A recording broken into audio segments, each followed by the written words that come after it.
All right, we're live. Hi, guys. Welcome to The Trade, episode 51. I had to double check that. Wow, 51. Cool. I've been making a lot of these lately.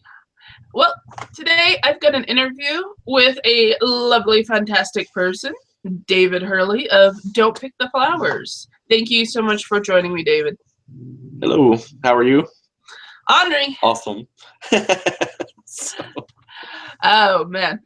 You can find David's comics at don'tpicktheflowers.com, or you can search Facebook there for his Facebook page. I'll have links, of course, down in the doobly-doo for anybody that needs them. And David, thank you so much for letting me take up some of your time today.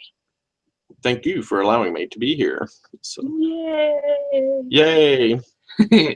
All right. We should have the Darth Vader thing come in. Yes. Dun, dun, dun, dun, dun, dun.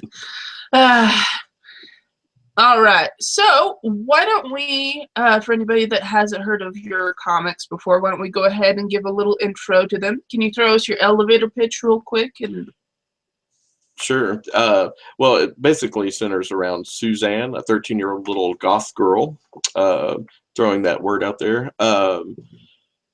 She has a brother named Vincent, who is a very nice-natured character, but very shy and awkward. There are other characters. There is Claudia, Suzanne's best friend, and Suzanne has a pet duck. And it's just kind of basically, I try to put my characters in the weirdest situations, and I like to experiment with a lot of the art. very nice, very nice. All right. Well, how did you get started doing comics?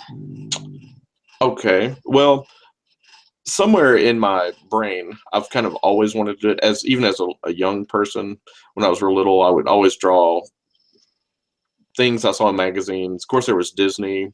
I remember seeing in my grandmother an old magazine of my grandmother's pogo pictures, and I thought those were so cool. And probably in my teen years, I think Bloom County was one of my very favorite comic strips. Fast forward, it was just kind of there. I took art classes in college, and really kind of thought I'd go in the direction of being really more of a painter or something of that direction. With the advent of the internet, we were able to make our own comics, web comics. So I just started doing it really without any rhyme or reason. And actually, someone asked me one time if there was somebody I was following, and I really wasn't. I just, like a lot of people, just started doing it. Very cool. And all right. It's gone through changes, believe me. Yeah. Well, we were discussing right before the podcast started how you had gotten into comics a little later. Can you tell me about your process there a little bit and how you kind of went ahead and decided then? How I came up with Suzanne? Yeah. Basically, as a young person, especially, I have a goth type history, like a lot of goth music, and basically just thought, well, I will start this character. I don't know. I just thought, it's a little goth girl. Actually, it's centered around Vincent at first. There was a period that I kind of tried to not be so goth because I was afraid nobody's going to like this comic because of the goth theme. And I actually met at a conference Amy Lago, who looked of the Washington Post, and she looked at my work, and she kind of pushed me back in the direction of my character Suzanne and Vincent. She said, no, that you should go with this, and that just reconfirmed that be creative with what I know. Does that answer your question? Yes. So it's kind of basically just reinforcing. I like the whole goth scene. So, yeah. Well, it's good to, stick with your strengths, with what and what Yeah, you're comfortable with. Um, I like the whole dark. I'm a big fan of Tim Burton. Uh, a lot of there's, and I think we had mentioned, inspirations earlier when we were just talking. Things like Queenie Black, who does Pocket Full of Posies. Uh, Things like that just inspired me to do that, go in that direction too, because that's what I like. and that's part of the fun of making comics. You got to make what you like. You got to enjoy it. hmm I will say that I do a lot of experimenting with my comic. Sometimes there may not seem to be any rhyme or reason with a certain one, but it's actually just seeing if I can do it. Um, Seeing if I can draw a certain thing that's in my head. Um, I just like to experiment a lot too. Bless you. Thank you. Sorry, everybody. Indoor allergies. Tis the I season. have allergies as well. I've got a cough going, and I may lose my voice. Hopefully not. Hopefully not. Um, I'm a bit of a late starter myself with my comics. I wanted to go through some college, and I wanted some world experience to go with, a lot of things, and I never felt I was ready. I took the leap back in 2015, and then I had to take most of 2016 off due to finances. Yay! And Yeah. now I'm back on the bandwagon again here in 2017. But with our current Cheeto in chief making it more necessary to really express yourself more and show everyone how to use your freedom of speech and freedom of parody. And yeah. I'll honestly say, because you will probably go more in that direction than me. I try to stay away from the political side of things with my comic. One thing I would like to do, when I think of comics, things that last a long time, Peanuts has done that. Berkeley Breathed. Berkeley is one of my favorites. Yeah, that some of his older ones, of course, are dated because it's set in the '80s. But hopefully, with my comics, it can, not be set in a period. I don't know. It's hard for anything not to be set in a period, I guess. Well, I've been, for instance, speaking of inspirations, I've been looking at a lot of Dr. Seuss's old work, and he did a lot of political cartoons during his time, and a lot of people didn't know that. So that's why he used Dr. Seuss as his pen name for all of his more childlike illustrations and whatnot. But his style is, identical, so it's not like you couldn't, if you didn't know, could tell. Mm-hmm. His style is very iconic. Yeah, and I love Dr. Seuss. Theodore Geisel, for anybody that wants to look up his other work, you can. There are books and books of his editorial illustrations and whatnot, just slamming people about the Nazis and the like. And they're true now as they were then, and that's very frightening, in my opinion. Right. So, opinions here, guys. You don't have to agree. That's cool. I am more I am more than open to actually discussing things with people. But I've had a lot of people throwing insults at me and not actually wanting to discuss things.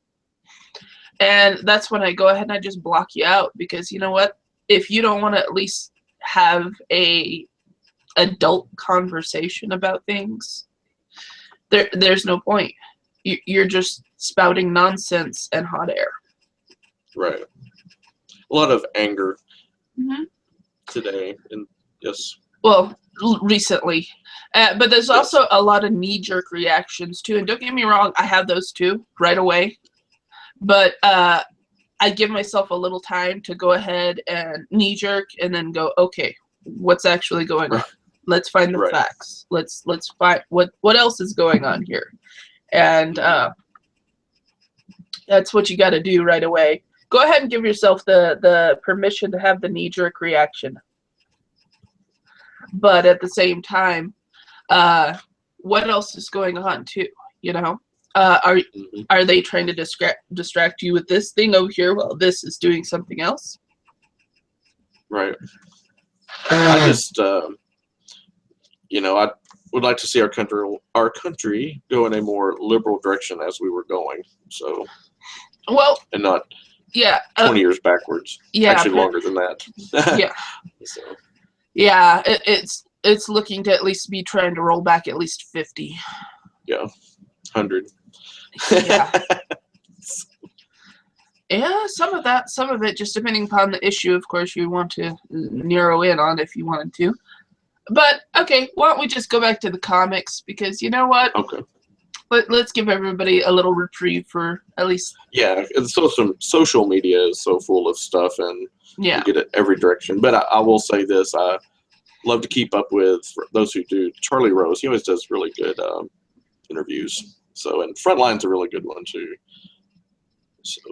I've been following a lot of Keith Olbermann's stuff through GQ on YouTube. I know a lot of people think he's a little over the top, but he's just very passionate about it, and that throws some people off with his vitriol. And he uses facts. He gives you facts. He actually puts it down in his description below, any links you need, any facts you need. And I always have people jumping at me as well whenever I post any of, a link to his videos. People are like, oh, but he's such an extremist. And I'm like, oh, you haven't seen Extremist. He's mild. Right. He's actually just stating the facts in a very forceful attitude, yes. But I've seen the same from the other side. Right. So, and frequently I don't agree with a lot of people from any side, but you do have to hear both sides, right? Oh, yeah, definitely. I'll still at least hear you out, but if you're going off of nonsense and, state your facts. And then if you want to throw your opinion in there at the end, that's when I can click off the video. Right. So before we throw everybody off the podcast, what's a new subject maybe? This may no politics. No politics. I love everybody. Come on. All right. All right. So why don't we go over to inspiration, since we had started talking on that. So you had mentioned Queenie Black, pocketfulofposies.com. Again, links down in the doobly-doo for anybody. We had also... I love that woman. I think her work is amazing. She is an inspiration. Just everything about her. If you follow her on Facebook or Instagram would be a good way too. Also, she, I don't know. She's one of my inspirations. She does things on the gothy side, and I love it. And I've seen her work over the years really progress. I don't know what else to say other than I just absolutely love. I just think she's really great. She's an inspiration. I love her deeply. Her work. Definitely, she's very fun. Excuse me. Who else? See, there goes that cough. Yeah. Who else on your inspiration list do you want to mention? Okay, I do really like Justin Hillgrove. He does Imps and Monsters. He's a great painter. So those two painters are really. But he does more on the fantasy side of things. Not that they both don't, but Queenie is more on the goth side, and Justin more on the fantasy side, and it's just inspiring. I just love looking at their work. D'Anzo Art's another good one. So that would be like that. I do draw a lot of inspiration from that, but comic-wise inspiration, I'll tell you, there's some really good ones. I love Zombie Boy by Mark Stokes, and a lot of people out there probably know him. His work is really excellent, whimsical, and just very creative, and that's what I like in a comic. I love Mutts by Patrick. I just think I love that whole creative things like art. I love it, and he's also very environmental, and pets, all those kind of things. Yes, yes. There's other cartoonists, believe me, out there, because I could have said like my inspiration was Bloom County and a lot of that stuff, The Far Side. Um, I'll tell you, of course, Richard Thompson is really good. His work was really good. Who's some of your inspiration? Some of mine, art-wise, like comics and art-wise both, Becky Cloonan. Okay. She's one of my favorites. I've mentioned her before. She does a lot of work. She also does, she does both, the art side of things as well as she makes comics. And hers is, I love her use of blacks and shadows. I mean, it's just delicious. Of course, Mike Mignolo. Yeah. Words no work today, especially with sinuses. The creator of Hellboy. Yeah, Mignola. Thank you. Yeah, yeah, I am too. I'm a big fan of him. Yep. And again, the use of blacks, the stark contrast. His is a little more simplified, which is still cool. Becky's is a little more on the realistic side.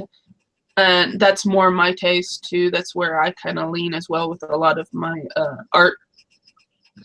My comics are a little more simplified, especially my strip. I've just been having fun experimenting with it lately, especially. I've switched from doing digital colors and digital inks to pretty much strictly traditional. The only thing digital I do on it is a little bit of touch-up and the lettering. My balloons, my lettering. I color in Photoshop. Yep. And I've been enjoying that a lot more lately myself. My latest strip should be up later today. Internet gods be willing. Yeah. Because every damn time for the past 2 weeks I've tried uploading, my internet goes down. So it's like. Who do you have? Should we? Is it Comcast? No. I shouldn't even say anything. Go. No, I live too far out in the country for them. My internet is through my phone provider, which is CenturyLink. Oh, okay. And winter weather damaged my local lines, and they haven't fixed them yet.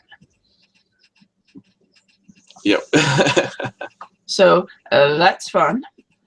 I used to have a lot of problems with my internet. Knock on wood, I've been pretty good lately. But I do have Comcast, and they used to be like, it was awful. So, but I probably should not mention that, or my internet may go out right now. So, not knocking on all the wood right now. Okay. All right. Let's see. Let's go with. Do you think there are any missteps in art that you've like maybe done or with your strip or anything that do you mind pointing out your flaws? I have lots of flaws. I can always look back at something. It is a rare occasion that I'm completely satisfied with it, but a lot of times I can see something I should have done the day after, or I can go back and look at some work, let's just say a year or two ago, and I think, man, that's really horrible. But you have to, as someone told me, you have to always turn in the homework. So I always try to keep myself on a deadline, and of course I do work, so that takes out a lot of time. Work schedule, life. But yeah, there's a lot of things I've done. I've gone in wrong directions before, looking at something and saying, okay, how do I get my characters out of this? Or I've done that kind of thing. Usually, I pretty much, when I'm doing a comic strip, everybody has those days when some people don't apparently, but I would say a lot of people, when you have no ideas. Some days they just pop out like nothing, and then other days you're really thinking. I do several things. I think I told you this before. I try to, when I start to think, I try to. I have this weird little song in my head, and I couldn't even hum it to you right now. But I try to think of Suzanne dancing, and then I think of black, and then I think of what does Suzanne do with that black. And then of course I put in music sometimes, not so often there, but a lot of times when I'm actually doing the comic strip, I definitely put a lot of music in. But if you can do something kind of strange, maybe some classical music, Philip Glass or Ryuichi Sakamoto, things like that, to just let that brain or kind of work. And I do draw everything out, then I ink it, and then of course I scan it in. There are times that I definitely manipulate my artwork at times to make it look better in Photoshop. So I'm not totally traditional, that's for sure. So, and I like I say, I like to experiment to see. Sometimes things work right, sometimes they don't. So I just like to see if I can experiment, I guess. I don't know if I just got off track there, but no. So with that in mind, I just always think of. I do a lot of weird artsy things sometimes, I think. I'm not sure what the public thinks of that. So,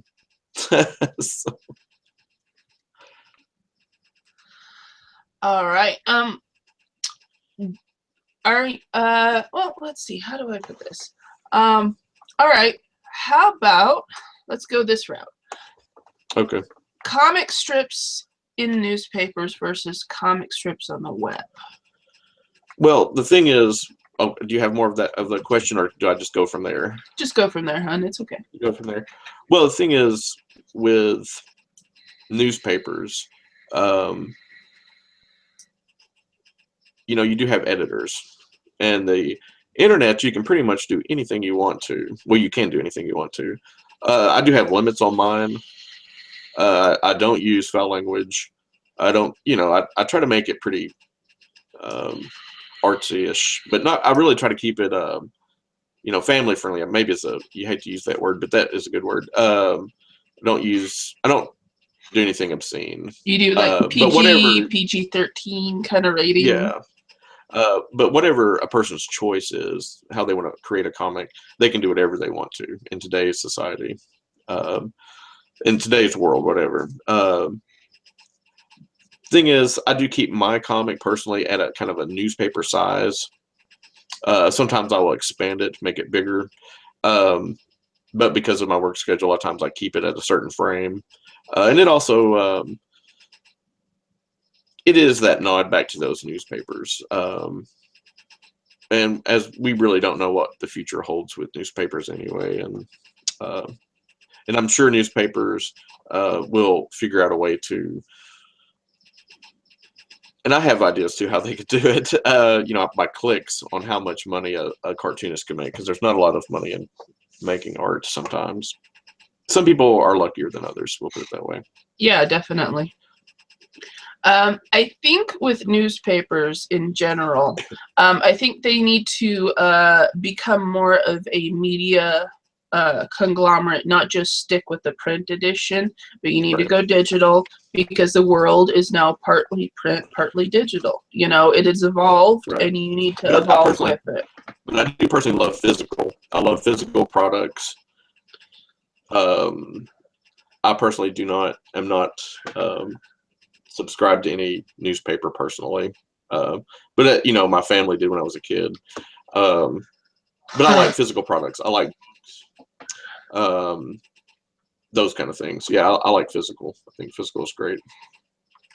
Yeah, the tactile sensation of newsprint and paper and books in general is just, there's nothing to match it, honestly. Because it becomes a full experience when you're both reading it and feeling it than with the digital, but it doesn't make it bad with the digital. It's just a different experience versus we're just so connected these days. It's and eyesight has got to be, look, I've got glasses on, and you know, I mean, our eyesight's, you know, that's the bad part of the digital world. Well, mine's not for screen. I don't need it for close. I need it for distance. I'm just so used to wearing them that I just, you know, it's automatic. I'm at home, obviously, so I wear my glasses at home, and then basically contacts when I'm at work or out. So, but yeah, my eyesight has gotten worse with the whole computer thing, and especially with me coloring in Photoshop. Yeah, I spend a lot of time in front of the computer, so it kind of drives me crazy. And that, which reminds me, because we had actually talked about this on the phone. We were talking. I do limit myself with internet. You know, I always check the internet about 3 times a day because you have to, just to keep up. Usually once somewhere in the morning, of course, you know, before work or whatever. You know, your emails and your social media. Somewhere in the afternoon, and then somewhere at nighttime, just so I can keep up. But when I am trying to think of ideas or trying to actually work on my comic, I avoid the internet. Now, some people have the capacity to do multitask like that. I do not. I avoid the internet like crazy when I'm doing a comic. There may be some weird reason that I might check it, but as a rule, I avoid the internet. Well, like when I'm, for instance, writing, I've got a set playlist. It's non-vocal. It's you know, all just instrumentation. Oh man, let me actually give everybody the link to the artist I like most. She's on And while you're doing Amazon. that, and everybody has certain. There are days that I wake up late before work and I can't check the internet, and that is a troubling factor because you're thinking, oh God, I've got to go through 15 hours of social media, you know. So it's hard to keep up sometimes. Some people, and when I'm at work, I do not get near internet or at all. Let's see. Dang it. Her name's escaping me right this second. Let me get my playlist. Find her real fast. Sure. I listen to music all the time when love music. But yeah, I listen to like no vocal type, playlist because the words always distract me, even if it's something I've heard 1,000 times. Mm-hmm. So I've got like some belly dancing music that I like to listen to sometimes that, is strictly non-vocal. I will, while you're looking at that, sometimes when I'm starting out a comic, I may listen to something with, now this is after I've decided what my idea is, of course, and I'm ready to start coloring and stuff. Sometimes I will start with something with vocals, something more fun possibly. And then as I'm into my comic, I'm getting into instrumental stuff and things like that a lot. Let's see. Dang it. I'm not finding it. Anyways, I'll put links for it for everybody down on the doobly-doo. But she's one of my favorite cellists. I found her through Amanda Palmer, who's another one of my favorite musicians. But Amanda's work I can't listen to when I'm writing. I get too worked up. Right. Yeah, she's awesome. Yeah. Amanda's fantastic, and I like listening to Amanda whenever I am painting. Because like I said, I do watercolors now. I've switched over to a more traditional route. So inking and watercolor. I'll listen to Amanda. I listen to a bunch of old punk rock and goth rock and energy vibe that's really good for painting and coloring work. But writing I cannot listen to anything or anybody with words. Right. I have to have like something instrumental, belly dancing music, like I said. So Still good stuff, but yeah, it can be very distracting. So yeah, I turn off all notifications. I go kind of internet silent while I'm writing. And I found one of my favorite places to actually go write at. I've got a local IHOP.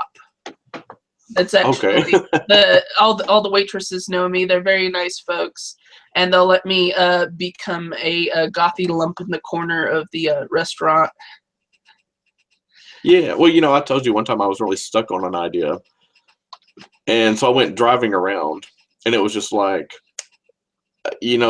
it was fixed. It came to me what I needed to do. And it was one of my very favorite comics. So, but yeah, a lot of time I don't do a lot of writing. I mean, I do obviously when I'm trying to come up with my ideas and what somebody might say or what somebody might do, but mine are more on the visual side anyway. So I think that's where the music comes in handy when you're doing stuff like that.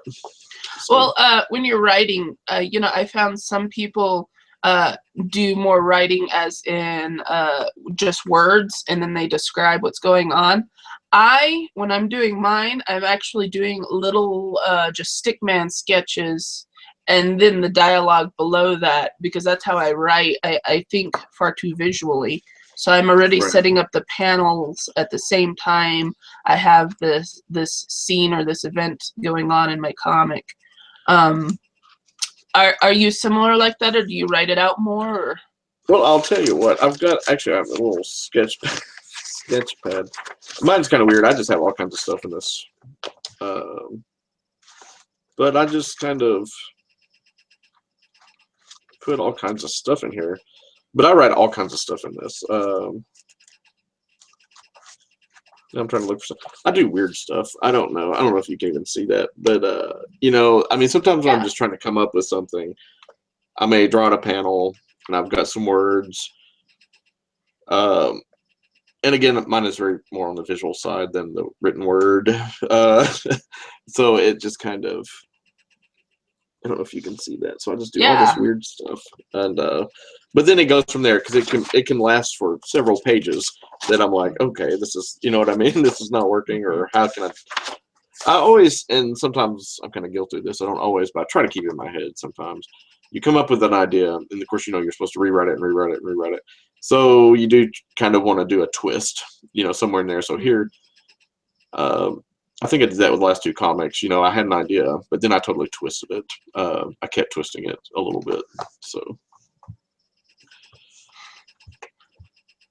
there may not be, some people may not think I really have a, I don't know. I'll just keep going. So I just have a weird way of doing it. It's really trying to be really creative with it visually. Well, see, that's see if I can make something work. So. Right. Well, that's why I tell people there's no such thing as actually a weird way of doing anything. It's just your way of doing things. That's it. Right. And it's not like it's bad. It's not wrong. So, some of my writing, sometimes I can be really proud of some of my writing. And then other times I'm like, man, that just doesn't work. Or, and of course, same with drawing too. So that's why you see Suzanne as the center point, because you see more comics about her than anybody in that comic. Oh, that's all right. She's your main focus. So she really good. Is. I really love working with Suzanne and Claudia. Vincent sometimes can be a little harder. He does all the oddball things. So. And we're getting close to Valentine's Day, so there's another character I have named Bob, and he may be popping in pretty soon. We'll see. He kind of pops in around certain periods, and Valentine's is one of his. So, what do you think is the hardest part of creating comics? What is the hardest part?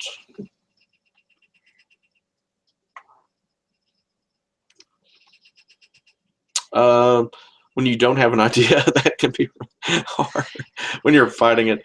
But since I put myself on deadlines, that can be a kicker. That can really help you get ideas. What is the hardest part? I'm not sure, actually. Maybe the long time doing it. I'm not sure. Maybe self-promotion all the time, but that's kind of maybe another story. I'm not sure. What do you consider the hardest part? I honestly consider the writing the hardest part, because that's your initial coming up with the ideas, you know, and the story overall, even if it's a single strip story versus, you know, multiple. Well, I would say then the writing probably, and a lot of my comics, there's not a lot of writing anyway, so maybe that would be the hardest part. Because coming up with the idea in general is pretty difficult. I mean, you're and not repeating yourself sometimes. Yeah. Because sometimes I feel, you know, if I've come up with something that I feel like I've kind of done before, and there are variations, but I feel, am I cheating people? You know, I mean, there are times that I felt like, you know, am I cheating somebody by doing this? Because sometimes you just have to turn in the homework. So not everybody. I mean, you know, as a web cartoonist, you can do whatever you want to. You can do a comic once a month if you want to, or, you know, life happens, things happen. People need to take breaks. So, you know, that I think the hardest part is coming up with an idea, maybe coming up with an idea and feeling like you haven't cheated somebody, because, you know, you want to be proud and new and original. And I know a lot of people think that other people copy their work, which is probably true. But a lot of times I've done something and I thought, well, I did that. Well, without the sounding smug, well, I had that idea first. And you see somebody that's actually quite successful come up with the same idea. And you're like, well, you know, am I on their wavelength, or, you know, or did they steal this from me? Right. But everybody is doing comics. I mean, there's so many people doing comics. It's hard not to do something that somebody else has done before, or, you know what I mean? Everybody's minds are working. We all can do it at this point. So yeah, well, there's always going to be overlap. You know, current events influence things. You know, similar pieces of media influence people similarly. I mean, we don't live in a bubble. Right. Excuse me. Bless you again. Are your puppies sitting below you there? Mm-hmm. Yeah. Luckily, my cat is not entered, so maybe I shouldn't say that. Knock on wood again. Knock on wood again. Because she would really want my attention. Is she a talker? Yeah, she's a very friendly cat. She's like a dog. I mean, I've never met a friendlier cat. So, yeah. So you have a cat dog? Yes, I do. Yep. Yep. I wouldn't mind having a dog too, like a small dog, because I think it's so cute when cats and dogs play with each other. You know. Yeah. Yeah. All right. Well, let's hit up this last question here, and then we'll wrap things up. Okay. What advice from other professionals has been most useful to you? Okay. Because I'll tell you, you mentioned Amy, you know.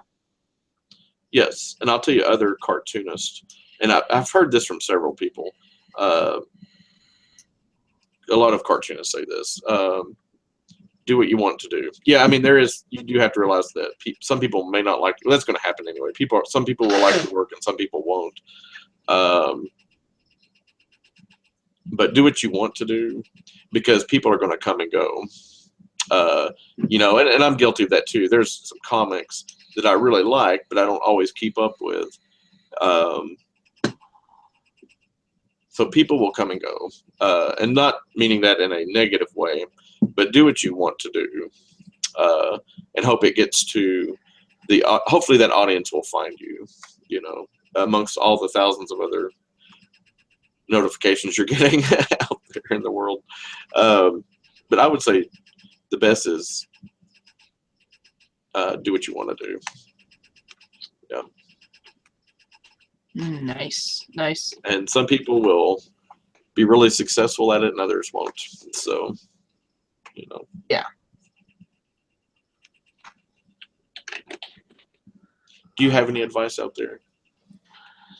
Well, I've given lots Or of some best advice. advice you've been given? Um, is let's see, my best advice so far has still been trying to stick to as concrete a schedule as you can.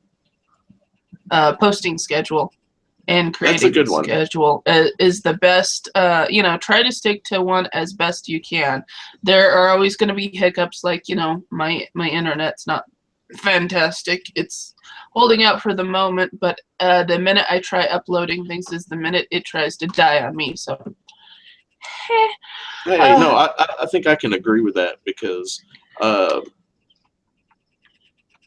do it every day and do something every day, and you're going to get better. And forcing yourself on a schedule, and like I had mentioned before, always turn in the homework. There are going to be days that you're going to be disappointed in yourself, and I actually heard this on one of your podcasts. Some days are going to be, some people are going to like it that day and you're not going to like it, and vice versa. Sometimes you're going to be really proud of something and people are going to be like, it's, whatever. So I think sticking to a schedule, always turning in the homework, I think that's really good advice. Yeah. And you're going to change over time. Your characters will, your art style will. I think that's really good advice. You'll grow. I mean, everybody does. The more you do something, it's practice, and especially if you've created some characters from scratch per se, they're going to change vastly. I mean, I try to give a very good example of Charles Schultz. You look at his very first comics, they're completely different from the ones right before he passed away. Art style wise, writing wise, I mean, he was figuring it all out in the beginning. It took him several years to figure out, and he still changed and grew as an artist and as a writer. Well, if you look back at his first comics, you can definitely see how he grew. I mean, from his first comics to the height of his fame, you can see how he really grew. Definitely. So, that's, try to set yourself the best schedule you can. I mean, my day job, I've got a set hourly schedule. I work at work, but the days vary a bit, my days off and they can, and I have no set schedule. I am all over the place with my work schedule. Yeah, so you just got to kind of work it the best you can, and some weeks you're going to be off. Some weeks maybe you just can't, something's gone down, out of your control. If this helps anybody out there that does try to do comics, I have literally worked, and this may be illegal, I have no idea, but I've worked, 13 days straight. I've worked a 60-hour work week. Knock on wood. Thankfully, I've always turned in the homework, did that comic. There are days that I've worked, I work doubles, I work night shifts, I work day shifts. My schedule's literally all over the place. But I just happen to be in the position where my brain is centered around that comic, always doing it. And I hope that I never do miss a schedule, because it could happen. I mean, life happens, anything could happen. Yeah. And I will have to say, a lot of cartoonists have work ahead, way far ahead. I honestly do not. And that's kind of bad, but it just has to do with my work schedule. So I'm always, just doing it almost right before. The one thing I would like to do is do it more than 3 days a week, if I could. Have you thought about setting up a Patreon? Nope.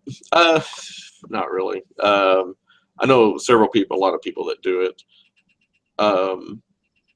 Not if there's anybody I know out there. I personally am not on there. I think it's a good thing, but no, I haven't. I have not. That's all I'll say about that. No, I haven't, and I don't plan to. So. No, to each their own. We all have different paths. How about you? I haven't set one up yet because I wanted to get back into making them regular for at least another year.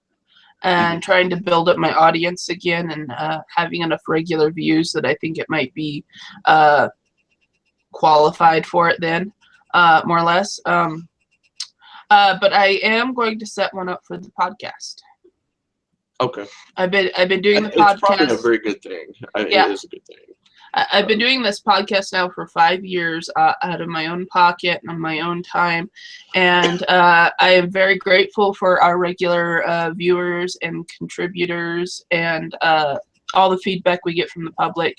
And I think that might be enough that I could, maybe incentivize a couple of people to throw just a few dollars our way to help support it and ease the burden on me, to be able to make more and be able to do more and be able to talk to more people about what's happening in the world, and more interviews. So I see Patreon and various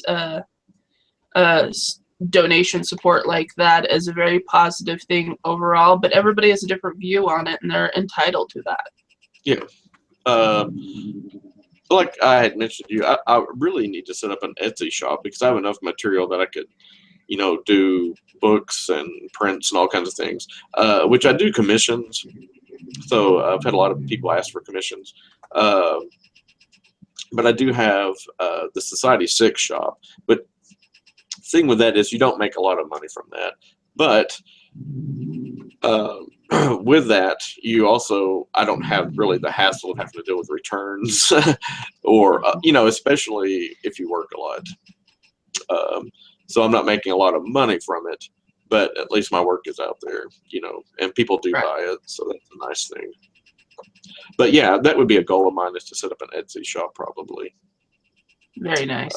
Or something of that nature, maybe just totally on my own, which I'd mentioned Justin Hillgrove and Queenie. Well, she does hers through Etsy, and Justin just does his on his own. He's been very fortunate. Yeah. And he's very good. Yeah. So. Yeah. I think it's, the biggest thing we got to do is just do the work, and the rest will fall in line, per se. Yeah, that's the biggest part of it, is doing the work. Yep. All right, hon. Well, why don't we go ahead and wrap this up here? Thank you so much for letting me take up some of your time today and bitching bullshit. Yep. And poke at your brain. Yes, excellent comics brain. Right. Delicious. I think this is kind of perfect timing, because I feel like my voice is getting a little gravelier. It feels like it to me. So it's probably a good cutting point. But no, it's been awesome. Right. I like your gloves, by the way. Thank you. Yeah, love them. Actually, this is one of the signature things I usually wear at my day job. Just about everybody knows. Hey, actually saw, before we wrap it, I saw some really cool Doc Marten shoes with the little feet skull, whatever, bones, and they glow in the dark. I think it's really awesome. Yes, more goth gear. Yes. All right, guys. Well, thanks so much. We appreciate you watching the podcast here. Please like, share, subscribe. Let us know if there's any other thoughts, feelings, comments. Hell, even throw negativity my way. That's fine. Hey, you're entitled to your own opinion. Throw the negativity at her. Yeah. Go ahead. Come on. I dare you. Yeah. All right. Well, thank you so much, David.